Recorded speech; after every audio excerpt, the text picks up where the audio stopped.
దేవుడు తలుచుకుంటే బ్రతికించయ్యా అని అన్న ఆనవాటితోనే చంపయ్యా అని అనిపించాలి. ఎందుకో తెలుసా? బ్రతకటానికి కాదు అదృష్టం ఉండాలి, చచ్చిపోవటానికి కూడా అదృష్టం ఉండాలి. మీకు తెలుసమ్మా?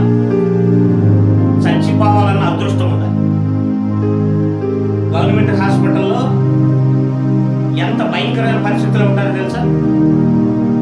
అక్కడ కాదండి ఇక్కడ, ఇక్కడ కాదండి అక్కడ, అక్కడ కాదండి అక్కడ, అటు తిప్పి ఇటు తిప్పి ఇటు తిప్పి ఆ పేషెంట్ ఆ స్ట్రెచర్ మీద ఉన్న వాళ్ళకి చనిపోవాలనిపిస్తాం.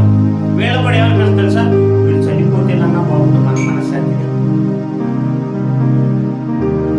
అప్పుడు అనిపిస్తూ ఉండదు, ప్రభువా నన్ను ఎందుకయ్యా తీసుకొని పోయా అంటే. అన్ని బాగుంటే స్వస్థత సభలకు పోయి ఏం చేస్తామమ్మా? ఇతర చేస్తాం, పాస్టర్ గారు ప్రార్థన చేయండి ప్రార్థన చేయండి అన్న. బాగుంటే ఏం చేయమంట? ప్రార్థన చేయండి ప్రార్థన చేయండి.